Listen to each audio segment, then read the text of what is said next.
Welcome to the show, everyone. Before we jump into anything else today, if you enjoy the deep dives we do here, please make sure to like and subscribe. Yes, please do. It really is the best way to support us, and it helps us keep doing what we do, which is, well, bringing you the absolute most fascinating, complex, and thought-provoking material we can find. And today's material is certainly all of those things. Oh, absolutely. We are tackling something incredibly provocative today. We're doing a deep dive into a brand new ebook that is basically setting certain corners of the internet on fire right now. It's an absolute lightning rod. It really is. The title is pretty intense. It's called Women Run Therapy, Sicker Than Ever, Jumped Up by Ideological Possession, and Literally Killing Western Civilization from the Inside. It's a mouthful. Yeah, it is. The copyright is 2025, and the author is listed as Connie Riker. And right off the bat, I want to tell you, if you want to read along or check this out for yourself after we unpack it, and honestly, you really might want to, you can find the book right now on Amazon Kindle and Google Play Books. It is a highly polarizing, gripping read that is guaranteed to challenge everything you think you know about modern psychology, the mental health industry, and the cultural discourse surrounding masculinity. Definitely. I mean, it is an undeniably dense, aggressive, and just meticulously structured text. And our mission for this deep dive is to carefully and systematically unpack what is actually going on inside these pages. Right, because there's a lot going on. Exactly. When you look at the front matter, the text is explicitly categorized as a work of edutainment. But as you read through it, it becomes glaringly obvious that this book appears custom-built, like engineered from the ground up, for a very specific demographic. A manosphere. Precisely. Yeah. Specifically men's rights activists, or MRAs, and that broader manosphere audience. And for anyone unfamiliar, the manosphere generally refers to a collection of online subcultures focused on men's issues, often characterized by profound skepticism of modern feminism. And this book speaks directly to that skepticism. It does. The core, unrelenting argument this text presents is that Western institutions, most specifically the mental health, therapeutic, and psychiatric industries, have been entirely captured by feminist and Marxist ideologies. The author is presenting a worldview where the spaces traditionally designed for healing basically been weaponized into arenas of ideological control. Which brings us to a really important point. Because this text is so incredibly polarizing and touches on some highly charged political ideas, both left-wing and right-wing, I want to be crystal clear with you, our listener. Our goal today is not to take a side. Not at all. We are not here to tell you if the politics within this book are right or wrong, or to endorse or validate these viewpoints. Our mission is simply to act as your objective tour guides through a wildly controversial worldview. We just want to unpack exactly how this author constructs her argument so you can understand the discourse for yourself. Because understanding the argument is key to understanding the cultural moment.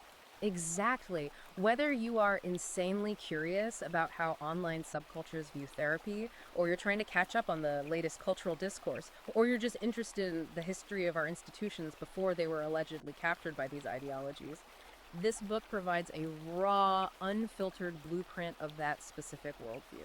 You really do need to know what arguments are animating this cultural moment, and this book just lays them completely bare. So let's start with the framing, because the framing of this book is, well, it's wild. It's arguably its most fascinating psychological strategy. It is. The author, Connie Riker, does not write this from the perspective of, say, an angry man who feels left behind by society. Right, which is what you might expect given the target audience. Exactly. Instead, the narrative voice is that of a radical, misandrist female therapist. This persona is proudly, openly declaring victory over men. It's so intense. It's a literary device. It's essentially a satirical Trojan horse. By adopting the persona of a feminist who gleefully admits to weaponizing therapy against men, the actual author, who, by the way, points the reader to a Substack at conradriker.substack.com, is speaking directly to the anxieties of red-pilled men. I was reading the preface, and the tone is just set immediately. The author writes, from this persona's perspective, she says, quote, "You don't need therapy. What you need is rage. You need truth. You need to stop pretending that men are victims and start admitting what we all know in our bones they're the problem." It's incredibly hostile. Highly hostile. And then she literally commands male readers to stop reading. She writes, "Men don't belong in this book. In fact, if you're a man reading this, close it now. Put it down. Go lift weights. Fix a car. Do something useful." Which is brilliant reverse psychology. Right. You have to put yourself in the shoes of the target reader here. You pick up a book about how therapy is broken, and the very first thing the author does is tell you, a man, to get out. Why would a book targeted at men tell men to put the book down. It creates this sense of trespassing into enemy territory. For the target audience men who already feel alienated by modern therapeutic language, having the perceived enemy confess to the exact institutional capture they fear is deeply, profoundly validating. It validates everything they've been feeling. Exactly. The persona claims she is sick of watching male therapists and researchers profit, and she states that the mental health industrial complex is built on the premise that men are broken. The text explicitly says, psychiatry was never meant to serve us, so we're burning it down and building something new. Wow. So by framing the book as a leaked confession of a hostile takeover, the narrative confirms every lingering suspicion the target reader already holds about the medical establishment. It is essentially like reading the villain's diary, where the villain is looking right at the camera and saying, yes, we did everything you accused us of, and we are incredibly proud of it. That's a great way to put it. The text actually refers to itself as a war cry, and the sound of a million women saying they've successfully turned therapy into a tool of oppression. The persona boasts about medicalizing female anger and monetizing exhaustion. It just invites the reader into a secret text. It makes you feel like you've stumbled onto the playbook of the opposition. And building on that sense of uncovering a playbook, the book immediately moves into establishing the foundation of this alleged takeover. It introduces a concept it calls the empathy hierarchy.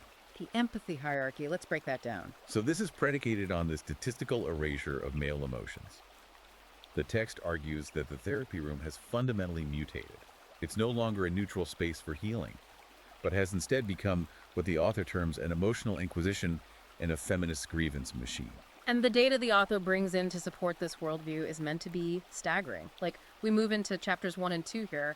The book claims that 80% of therapists are now female. Though it does adjust that number slightly to 76% a few chapters later. Right. But either way, a massive majority. And it asserts that 89% of these therapists identify as progressive or feminist. So the author is painting a picture of a total demographic monopoly. And the text references a 2021 Harvard study to back up the clinical impact of this monopoly. According to the book, this study shows that therapists spend 37% more time validating women's emotions than men's. 37% more time. Even when the clinical symptoms presented by the patients are entirely identical. That data point about the 37% discrepancy is so crucial to understanding this empathy hierarchy concept. In this framework, as defined by the text, female suffering is treated as sacred data. It's unquestionable, it's inherently valid, and culturally protected. While male suffering is treated as suspect or inherently pathological. Exactly. The book illustrates this with an anecdote about a quiet veteran named Mark T.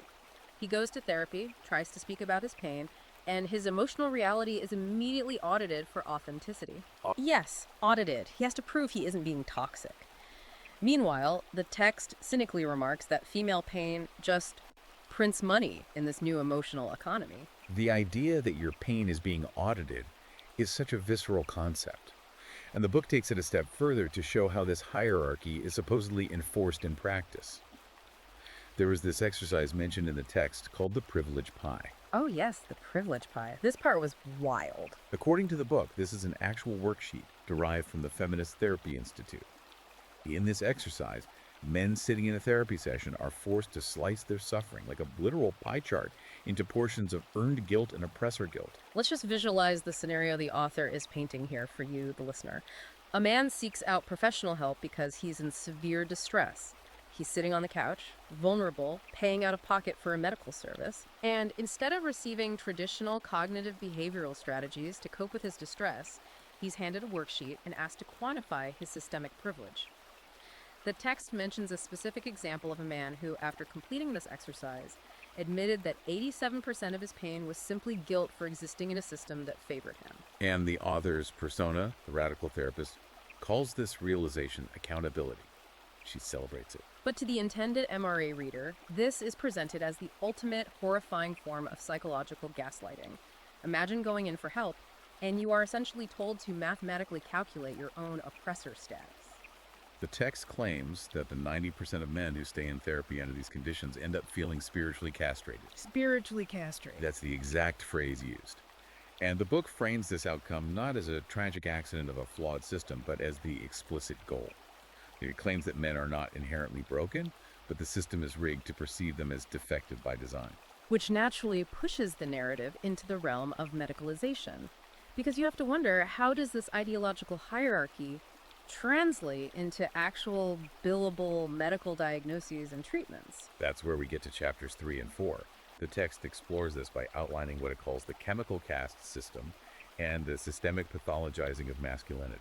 So the argument shifts from how therapists talk to men to how the medical industry physically diagnoses and medicates them. Precisely. The book goes incredibly hard on this concept. It argues that perfectly normal, historically celebrated male behaviors, things like stoicism, independence, a desire to provide for your family, or a protective instinct, are now being treated as literal diseases in the Diagnostic and Statistical Manual. Yeah, the text uses the term toxic protector syndrome as a prime example of this. It claims male instincts are being medicalized and treated as a pathology to be cured rather than a trait to be channeled. To paint this picture of systemic medical bias, the text leans on another set of statistics. It claims that men are 3.2 times more likely than women to be slapped with a conduct or substance disorder label. 3.2 times. So the implication there is that female distress is categorized as depression or anxiety. Things that elicit sympathy. Right. While male distress is categorized as a behavioral disorder. Something that elicits discipline or control. Exactly. Furthermore, the book brings up that 2021 Harvard study again, claiming that male clients are 3 times more likely to be medicated with SSRIs, which are antidepressants, than they are to be offered cognitive behavioral strategies. And the analysis the book provides for why SSRIs are pushed so heavily onto men is truly chilling. The text claims these antidepressants are prescribed like candy, not because they are the most effective way to heal male trauma, but because they have a specific side effect profile. They make men quiet, compliant, and easier to manage. The author is essentially arguing that the industry is using pharmaceuticals to chemically castrate a generation of men, dampening their natural drives to maintain this new female-dominated societal order. The mechanics of how a man actually ends up medicated and silenced are laid out in what the text calls the therapy trap spiral. It describes a very specific, multi-step pipeline. Yes, 4 steps. First, the man reaches a breaking point and seeks help, buying into the societal messaging that therapy is the answer. Second, once in the room, he is shamed or told to check his privilege. And the text claims that men are 4 times more likely to be told to check their privilege in a therapeutic setting than women. Which, if you think about it, completely derails the therapeutic process. You are there to talk about your divorce or your deep depression, and suddenly you are actively defending your demographic status. That leads right to the third step. As a result of this shaming and ideological auditing, a man naturally retreats into silence. He shuts down. He stops talking. Because it's unsafe. Finally, the fourth step. He is penalized and clinically diagnosed for being shut down or emotionally unavailable. The system creates the very behavior it then turns around and medicates. It's a self-fulfilling prophecy, according to the text. I really want to relate this to you, the listener, to capture the sheer absurdity the author claims has been normalized here. The text explicitly asks the reader to imagine a scenario to highlight this double standard. The broken leg analogy. Yes. Imagine going to an emergency room for a broken leg. You walk in, your bone is physically snapped, you are in absolute agony. And the doctor looks at you and says, before we set this bone, first, you need to acknowledge your able-bodied privilege. It's absurd. According to the book, that is exactly what is happening to men in mental health spaces. Their psychological pain isn't viewed as a structural issue or a valid injury requiring care. It's viewed as their own fault, a product of their arrogance or privilege. Meanwhile, women's pain is treated as a tragic result of systemic oppression requiring infinite grace. The phrasing chemical caste system really does a lot of heavy lifting here. It implies a rigid, unbreakable social order that is enforced not just by cultural norms, but by actual pharmaceuticals. The book points out that the mental health industry is a $300 billion beast, and it argues that this beast doesn't actually want men healed. Because a healed man leaves the system. Right. The industry wants them hooked, dependent, and compliant. It argues that a man who believes he cannot function without therapy is a man who will keep paying his copay every single week. The narrative posits that masculinity itself has been turned into a pre-existing condition, a chronic illness that requires lifelong management by female practitioners. If you're reading this and buying into the premise, the logical next question you'd ask is, how on earth did this get so widespread? I mean, if this was just a few bad therapists in a few progressive cities, you could just find a different doctor. But the book argues this is everywhere. Exactly. And that brings us to the bureaucratic aspect of the text, where it traces this ideology directly into official institutional policy. We're looking at chapters 8, 11, and 19 here. And I have to express my absolute astonishment at the sheer volume of institutional rules, laws, state codes, and federal acts the author cites to build this case. The author is meticulously constructing an argument that this is not just some grassroots cultural shift. It is a systemic, top-down capture of the medical and legal codes by Marxist and feminist frameworks. The book argues that therapy has been formalized into a system of ideological re-education enforced by the state. Let's run through the specific policies the text brings up because it literally reads like a legal indictment. Let's do it. First, the author points to California, specifically state laws AB 1478 and AB 1492.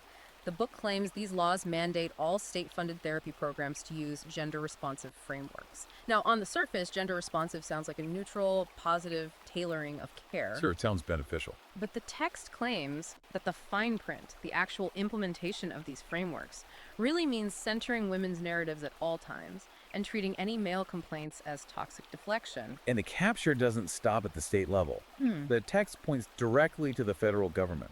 It cites the 2019 Federal Mental Health Modernization Act. Okay, what does that act do, according to the book? The book claims this act financially rewards clinics, meaning it attaches literal dollar amounts and funding to clinics that utilize frameworks prioritizing female trauma. The implication is that if your pain aligns with progressive gender theory, the clinic gets funding to help you. If you are a man reporting abuse, you are an administrative burden and are told to reflect on your privilege. Wow. It also brings up a much more recent law, the 2021 Bipartisan Safer Communities Act. The book notes this act funneled a massive $1.2 billion into youth mental health initiatives across the country. But it claims that 87% of that money was earmarked strictly for girls' programs. 87%. And it alleges that this funding is tied to equity metrics that essentially punish schools or clinics that attempt to allocate equal resources to help boys who are struggling. It's a complete financial blockade, as the author frames it, and the bureaucratic net extends even further into the very language of medicine, the diagnostic coding. Yes, the ICD codes. The text cites ICD-11 code Z63.0. Yeah. For context for the listener, the ICD, or International Classification of Diseases, is the foundational manual doctors and health organizations use worldwide to code diseases for diagnosis and insurance billing. It is the absolute bedrock of medical administration. And the book claims that under this new code, emotional harm has become a literal, billable medical diagnosis. And the way the book says this code is used is wild. It argues that emotional harm is invoked when men speak truths or express frustrations that make female clients or therapists feel unsafe. It essentially turns a disagreement, or a man just expressing a contrary viewpoint, into a billable emotional assault. You aren't just having an argument, you are committing a medical injury. Finally, the text turns to the guidelines that govern the professionals themselves, specifically referencing the American Psychological Association, or APA. The APA is the leading scientific and professional organization representing psychology in the United States. And the book points to two specific documents from them. Right. The APA's 2023 Inclusive Language Guide and a 2022 Ethics Update. According to the text, this ethics update allows social justice advocacy to be considered a valid primary therapeutic goal. The text translates that to mean that therapists can essentially prioritize their own political ideology over the patient's individual well-being. If the therapist decides that dismantling patriarchy is the therapeutic goal, then the male patient's personal struggles are entirely secondary to that political mission. The book says this replaces actual evidence-based psychology with what it calls a Marxist confessional. When you pull back and look at the bigger picture the book is drawing with all these citations, it is illustrating a locked-down, inescapable system. By citing state laws, federal funding acts, international diagnostic codes, and the premier professional association's guidelines, the narrative posits that the bureaucratic capture is absolute. The institutions haven't just shifted culturally. Their actual written rules, the very bylaws of the industry, have been fundamentally rewritten to enforce what the book aggressively labels a matriarchy. So we have the theory, the hierarchy, and the laws. But what does this institutional rule rewriting actually look like in practice, outside the therapist's office? How does it affect everyday life, family dynamics, and society at large? The book tackles this in chapters 7 and 16 by focusing on what it calls the war on fatherhood and the broader cancellation of men. It argues that this weaponized therapy is actively used to isolate fathers and erase male influence from the family unit entirely. The book leans heavily into the idea that children are treated as acceptable collateral damage in this ongoing gender war. To support this really devastating claim, it cites a 2024 University of Toronto meta-analysis. And according to the text, this extensive study demonstrated that active father involvement in a child's life reduces that child's anxiety by a massive 42%. 42%. Yeah. That is an overwhelmingly positive metric for male presence. Yet the book claims, despite this glaring evidence, only 3% of modern therapy guidelines even mention father engagement as a beneficial or necessary component of child psychology. The author argues that the therapeutic system intentionally buries this data because admitting that fathers are statistically vital would threaten the entire edifice of female supremacy in mental health. The anecdotes the author uses to flesh this out are really striking. The text highlights a story out of Portland, Oregon about a community group called Dads Who Feel. It was supposed to be a simple grassroots support group. Yeah, just for men to get together and talk about the stress of divorce, the struggle with single parenting, and male loneliness, just guys supporting guys. But the book claims the local community center forcibly shut the group down. And the reason given. The group was accused of promoting toxic resilience and violating the center's emotional equity policies. They literally treated the concept of male strength and resilience like it was dangerous contraband. This systemic hostility toward male bonding and vulnerability brings us to a terrifying concept the text calls the loyalty split. The book references a Yale Law Review study which it claims found that in 41% of high-conflict divorce cases, therapists admitted to sharing their male clients' private session details with their female partners or with the court. 41%. That is a staggering concept for anyone who has ever sought confidential help. You go to a therapist assuming doctor-patient privilege is absolute. The text argues this massive breach of medical confidentiality is routinely justified under the vague excuse of ensuring the emotional safety of the woman. The author's view is that in this new matriarchal system, male vulnerability is quite literally a trap. Men are culturally encouraged to open up, to cry, to show their weaknesses, but the second they do, those very vulnerabilities and admissions are weaponized against them in family courts to strip them of custody, alimony, and their reputation.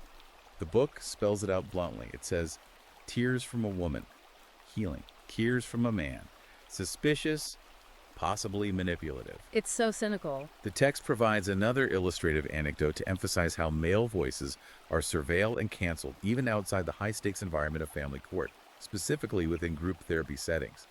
It details an incident at a UCLA group therapy session, referring to it somewhat notoriously as the Pythagorean incident. Pythagorean incident, right? According to the book, a man in the group was trying to lighten the mood or perhaps push back slightly on the prevailing narrative and made a joke, saying simply, "Men invented math." And the reaction to that seemingly mundane, if slightly provocative comment was instantaneous and severe, according to the book. It triggered a full-scale institutional ideological intervention. He wasn't just corrected or asked to explain himself. He was put on a mandatory re-education plan. He was forced to attend specialized workshops focusing on colonial knowledge systems, where he had to write extensive essays apologizing and detailing how the Greek mathematician Pythagoras oppressed indigenous counting methods. The text mockingly calls this a Maoist-style re-education camp with yoga mats and essential oils. This anecdote, regardless of its literal veracity, perfectly encapsulates the book's core argument about the cancellation of men. It asserts a paradigm where men are fundamentally not allowed to hold pride in historical achievements, nor are they allowed to express harmless, deflective humor without being subjected to extreme, humiliating ideological purification. The therapy room is presented not as a safe space, but as a panopticon where any deviation from progressive orthodoxy is met with immediate disciplinary action. It is just wild to imagine that level of surveillance. But the text insists that this totalitarianism doesn't stop at the therapist's door or even the family court. It is leaking out into everything. The author claims that this therapeutic mindset has completely infected the corporate workplace and broader society, leading to what she calls corporate totalitarianism and the rise of the female empire. We see this in chapters 13 and 20. The core argument advanced here is that the boundaries of therapy have expanded aggressively, turning corporate environments, offices, boardrooms, retail chains into spaces of mandatory emotional surveillance. The text shares an anecdote about a man who was fired from a management position at Starbucks. And crucially, the book notes he wasn't fired for misconduct, sexual harassment, or poor financial performance. No, he was fired for what the book terms emotional constipation. Essentially, for not crying enough or failing to show sufficient performative emotion during mandatory corporate group bonding sessions. The book also mentions a 2023 leadership event, a corporate retreat for executives, where managers were literally rated on a rubric by how often they cried in front of their teams. It is framing the modern workplace as a dystopian environment where competence is secondary. You have to constantly perform emotional vulnerability and trauma just to keep your job. And there is a legal precedent the book claims is emerging from this culture, which it calls therapeutic loyalty. The concept of therapeutic loyalty represents a terrifying erosion of privacy, according to the text. The book uses the example of a highly successful math teacher in Illinois.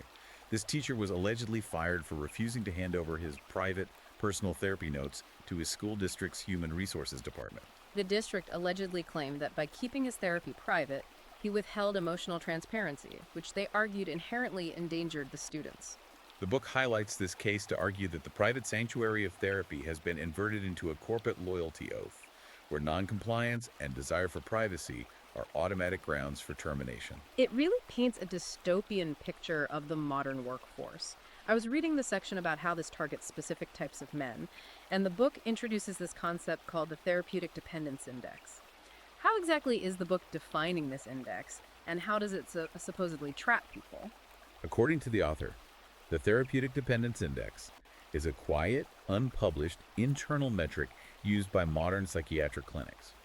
It measures how likely a patient is to stay in therapy indefinitely, essentially, their lifetime value as a customer. And who scores highest on this index? The text claims, rather shockingly, that independent, successful, highly functional men actually score the highest. They are labeled internally as high-value emotional projects. The argument the book makes is that the system doesn't want to solve these men's problems. Instead, it wants to destroy the story the man tells about himself through a process of narrative dismantling. Right. If a man is strong and stoic, the therapist relabels it as dangerous repression. If he is calm under pressure, it is diagnosed as emotional detachment or sociopathy. The goal, the book states, is to break down his self-reliance and trap these capable men in an indefinite state of emotional colonization, relying on the clinic to interpret reality for them. And the book argues that this isn't just theory. It is happening on a macro, societal, global level. It refers to this shift as the rebirth of the female empire, and it gives some truly extreme, almost unbelievable examples to prove its point. Let's look at the international example first. The book claims that in 2023, Sweden's Västra Götaland region rolled out a comprehensive mental health initiative that is actively legally phasing out male clinicians. According to the text, male patients can still show up to the hospital, but they will only be treated by female doctors and nurses, ensuring women are the sole gatekeepers of mental health. And the text provides equally radical domestic examples to illustrate the reach of this empire. It mentions the Boulder Sisterhood Wellness Collective in Colorado. According to the book, this clinic explicitly bans men from practicing as full therapists. Instead, men can only be hired as apprentices who must work under the strict supervision of female mentors, regardless of the men's actual academic credentials or years of experience. The book quotes the clinic's manifesto as saying, emotional authority isn't earned through credentials, it's inherited through the womb. And perhaps the most extreme dystopian example the book offers is out of Oakland, California. The text describes a newly funded feminist housing project that provides free therapy, job placement, and shelter to homeless women, no questions asked. But for homeless men to get help, the book claims these desperate, unhoused men are forced to go through a mandatory 12-week emotional humility curriculum. And this curriculum is taught exclusively by female survivors of male violence. The text claims these homeless men, even if they have absolutely no criminal record and have never harmed anyone, are made to write agonizing apology letters to hypothetical women they might have hurt in a past life or might have inadvertently oppressed through their mere existence as men, just to secure a bed for the night. These examples, whether a reader takes them as literal, documented truth or views them as highly stylized hyperbole meant to make a point, are used masterfully by the author to build a cohesive, terrifying vision for the target audience. It paints a vivid picture of a world where male autonomy, privacy, and dignity are systematically dismantled at every single level of society. The doctor's office, the family court, the corporate boardroom, and even down to the level of homeless shelters. Which brings us to the epilogue, the final chapter of the book, which serves as a massive call to arms. Here, the text shifts its tone noticeably.